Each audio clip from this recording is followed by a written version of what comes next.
this looks like the perfect fabric for one of those transition skirts when it's hot, but it's fall. I think I'll make a skirt. I found this fabric in Chicago last year at Vogue Fabrics. I've been meaning to make it because it's a perfect fabric for the hot fall season. It's a very thin cotton. It's kind of too thin for fall, right? But then there's that transition period when it's fall, but it's hot. So this would be perfect. And I bought this fabric to go with it. I thought how pretty that would go as an underlayer because I'm going to have to line it. But then in my stash, I've had this fabric forever, and I thought, wow, I think I like this a lot better. So pretty. This is a silk charmeuse, and it's just a beautiful bronzy brown. Oh my gosh, I love it.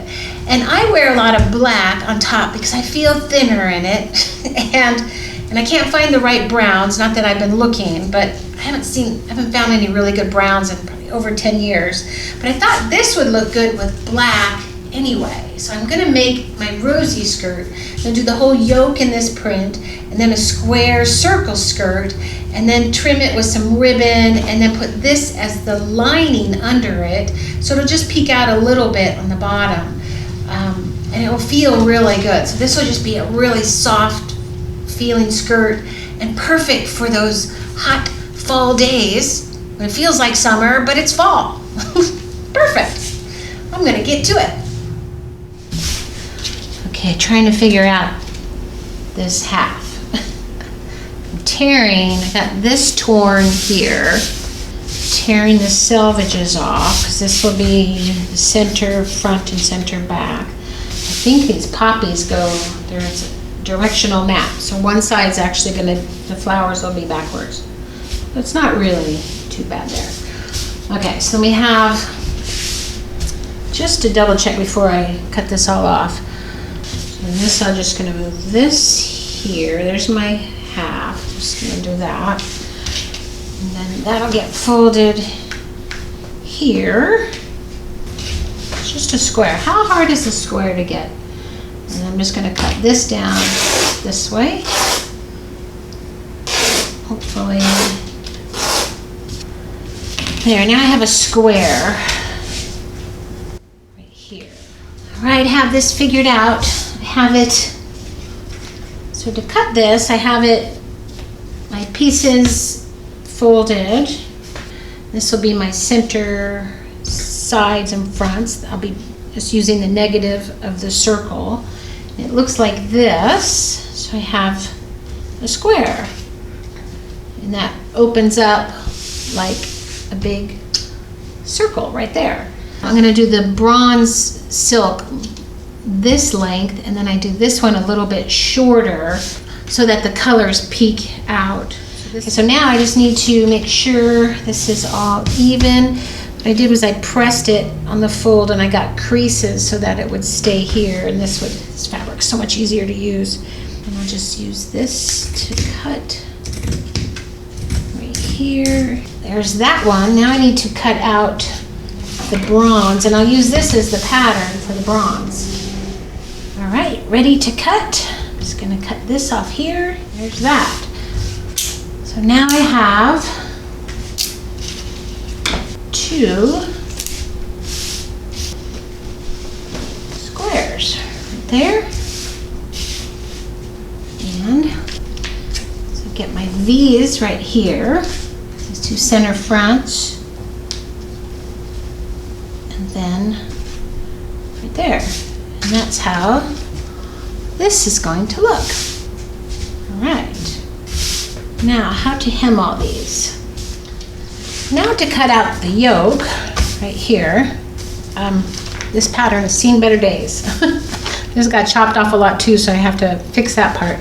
I just fold this in half. I'm gonna cut two at a time because this fabric is just sticking to itself, which is so great. So I've got, cut out the yoke. All right, have the yokes prepared, the skirt all cut out. I have to decide on the hems. I think I'm just gonna keep this short. It looked kind of short, so I think I'm just gonna roll that up and hem these all separately, because then I can, it's much easier to work with these separate. Just hem them before I put the skirt together. That's what's fun about doing this pattern. It's pretty easy to do. Okay, these are ready to sew. All right, got my yokes sewn, just the side seams, really quick, 5/8. Found my perfect thread match, pretty close. And now I need to hem the skirt. So I have the lining cut, which is this the circle skirt, and I have this a selvage on one side because I needed to use all the length. So I'm just gonna press it up a little bit and stitch that because that's my front and back. And then this side, this is the side seam. I made it a little bit longer. I'm just gonna do the tiniest hem I can do. Though my fingers don't work too tiny, so I'll just press it and press it. I think I'll press it like 1/2 inch, and then I tuck it under and then press that, so then it's like a little 1/4 inch seam. Get it the best I can. And then my top skirt, the most important part right here, I'm going to put a ribbon hem on it. And what I do here is I just press up to the wrong side to the right side about 1/2 inch all the way around. And then I add this ribbon. I found this beautiful color. Oh, I just love this color. It's a grosgrain ribbon, but it's really soft. I found it at Hobby Lobby. Usually grosgrains are crispy, but this one is pretty soft. So then after I get it pressed up there, I'm just going to sew it, the ribbon, all the way down in the squares, and then I kind of miter the corners. I fold this little thing, and I never can get it until I actually get to the corner, but I do like a little pivot around there, and then get this whole hem on with this. And I have 5 yards. I need, I think, four yards to do a whole hem there. So yeah, get that going on there. Get both layers hemmed, and it's easier to hem them when the 2 layers are separate. Get them all hemmed and then put them together, baste them together, and then I put the yoke on. Really simple. Okay, now to press up the front part of this, I have the right side, and then I turn the wrong side up about there, about 3/8. Looks like 1/2 inch to 3/8. And I want it to cover, it's got a little frayed edge, and I'll stitch it right here. And then I like to have the ribbon kind of poke out a little bit past the hem part right there. And it actually makes it a little longer too. So I'll lose 3/8 there. But it looks like about, I'm just gonna eyeball this all the way. So let's say 3/8 all the way. And this fabric is really easy to press and work with. And I'll just go around it in a square. This is a square circle skirt. Just go around and press all the way. And then I'll be going around and sewing right here. And right here I'll pivot like that somehow. I do that at the machine. I want it to go like that. I had to figure that out. I can never do it till I get to the machine. It's very strange. All right, have the ribbon on. It looks so pretty. Oh my gosh, I love doing this hem because it looks so nice on the wrong side, and then you got a little trim on the front, and it's so easy to do. I had a little trouble at the pivot sides, but I did okay. I have a brand new sewing machine. I just got a Pfaff sewing machine, and I'm learning. The little buttons are different than I'm used to. So, and then when I teach classes, I'm like, oh, I do it this way. And then I go to my machine and I go, ah. This gets nuts. But yeah, this looks great. And then I have this all sewn. I think my thread turned out pretty good. It's a pretty good match. So when I'm a little bit more rusty would be fine, but it's good. So then, now I got to connect these two at the waist, center front, center back, and baste it around the circle, and then add the yoke. Okay, now how to figure this out. Right side's up. I got that's the slit, this is the center front.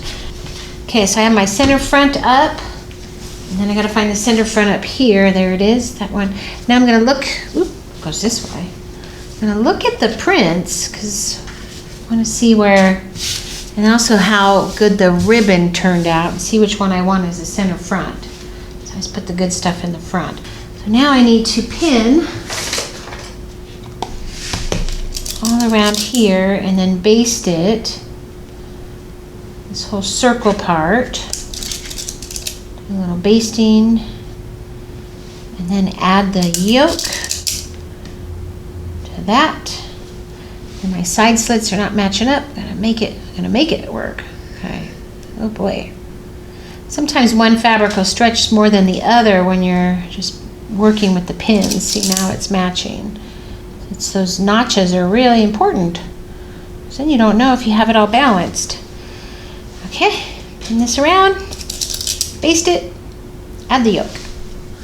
Oh my gosh, this looks so pretty. Oh, and a beautiful transition skirt from summer to fall. Oh my gosh, I love this. Now I need to add the yoke to the skirt part, and then I need to find a trim to go around the yoke part. I don't need to, but I actually like to. It's just kind of a chance to put a little color, like this needs color, into the skirt. Oh my gosh, I love these colors.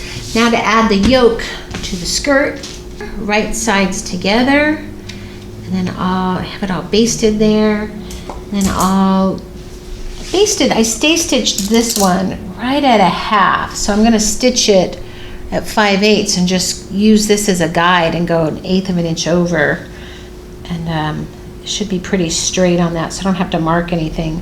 And this side seam goes to the side slit here. Just get all my quarters done first, and then I'll be matching these up. Sometimes there's a little, especially after you baste and stay stitch, this doesn't stretch with here, so hopefully this will fit. I did change up that pattern a little bit. Oh no, it's a little sketchy here. A little bit of a big one there. So what I might do, I don't know. Let's see if I can repin it. So if it doesn't pin together well, it's not going to sew together well. I have learned that. I might need to cut because the stay stitch got a little, kind of tightened it up a little bit. So sometimes if I cut the threads, it will release it a little bit. Yeah, I have a little bit of a release, and then I'll check the other ones if the other ones are fitted better. Yeah, that's not good.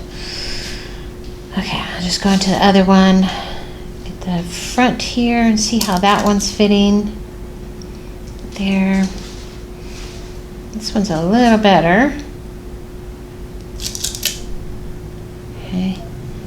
I shaped the circle down there a little bit differently this time, so I bet sometimes just the slightest amount will make it bigger. Okay. Take a little bit of a pull. Get this, I'll have to stretch it as I'm going. Yeah, this one's fitting better. Okay, that's gonna go good. Okay, I'll finish this up. It's gonna look like a skirt. Have this all connected. The yoke is on. This looks so pretty. I love these fall colors. Now to add a trim through here, I had found this really unique little piping cord, and I thought if I put these together like this and stitched them on here, that would be really pretty. But it also will control the yoke a little bit. And then I came across this in my stash. It was for another skirt. It's like a really lightweight twill tape.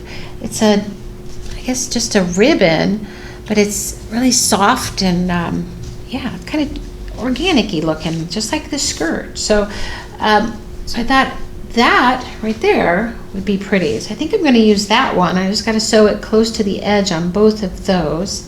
And I probably should try this on first to make sure it fits before I do that. And I got to find the right yellow, so I'm going to have to sew it right on the edges there. But that is going to look really pretty. All right, with these, what I like to do is to start, I'm going to start this on the side seam. A lot of times I would start it over here, just in the back, like on my left hip part, but I'm going to do it right here, and then when I get around here, I'll just flap the ribbon over and go that way. So now I just have the seam pressed up, and then I'm just going to stitch it, I think on this one first, then come back and stitch on the top. I found exact color, which is going to be great. I hope I have enough. And yeah, just go around it, stitch it down. It fits perfectly. So this is going to be beautiful. Wow, this looks so good. I love that yellow ribbon on there. Just really makes those yellows pop out. Right now, I need to put in the yoke part here, and I'm going to be putting this wrong sides together. I pre-pressed the seam up because this will get hand stitched to the yoke part in there. So I just have to put this wrong sides together. Then I'll baste it, and then I'll add my fold over elastic. And then this nice smooth side is on my skin right here, because you won't see this underneath here anyway. All right, have the lining in. I have to hand stitch this to here real loosely so that it doesn't pull up like that. Finishes that off nice, so it's nice and soft in there. And now I need to add the elastic. So I love this 1-inch fold over elastic. Just folds over and cups the seam right there, or the edge right here. And how I do that is I put this around my waist, get it comfortable. I sew a center back seam, and that's where I'll start the center back seam. And then I find the half. I put a little purple mark there. It's the invisible disappearing ink pen. And then the sides right there. And then this will go on the back, this goes on the side, and then I pull it as I sew, and it's usually just a little bit.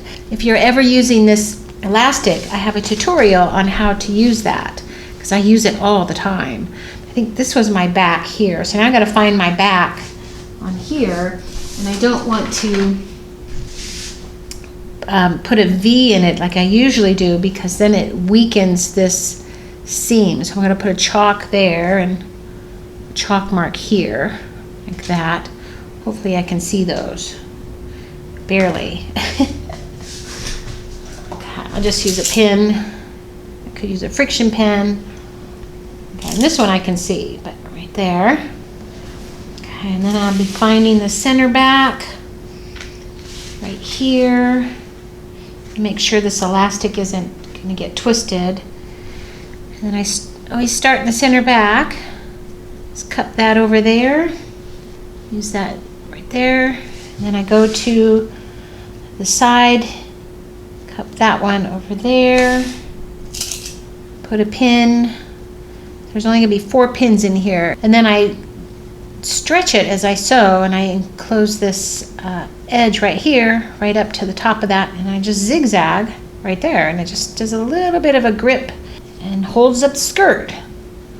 There you go. And some fabrics I need, or some skirts, like my heavier skirts, I really make the elastic a lot tighter. This one kind of stays up on its own, so I just need it just to be comfortable, and so it doesn't fall off. That would be the object. All right, so I'm ready to go sew this. Just do a little zigzag right there. Have the elastic on. Just real simple. Look, I have the bobbin color in there, and then white right there. Now I need to put a little label. I just have this little handmade label on here to put it here so I know where the back is. I'm just going to stitch that on right there. Then I need to enclose this all up, just a little bit of a tack right there. And then to try this on and wear it. Also, I have these little labels from Hobby Lobby I found. It says handmade on there. I think I might find where I'd want to put this. This might be kind of pretty, maybe even just right here on the end or somewhere. I think it kind of goes with that. Just do a little handmade. I could even put it up here. Yeah, that might be good. All right, I'm going to try it on and see where I want to put this. Well, my fall transition skirt is done. Ta-da! Wow, what a pretty print. Oh my gosh, it's so light and airy, and the silk charmeuse feels so soft. Oh my gosh, I love this skirt. This is gonna be fun. I think I'm gonna wear it tomorrow. Yes. I also have to put on my little tag here, little metal tag, and I'm gonna put it right about here. I thought that would be a good little spot. It says handmade right there. Kind of a little label. Well, I hope you enjoyed this video. Give me a thumbs up, subscribe if you haven't, and I hope you make a rosy skirt. I have the pattern in the description below. Print it out, Make a quick and easy skirt. I'll see you in the next video.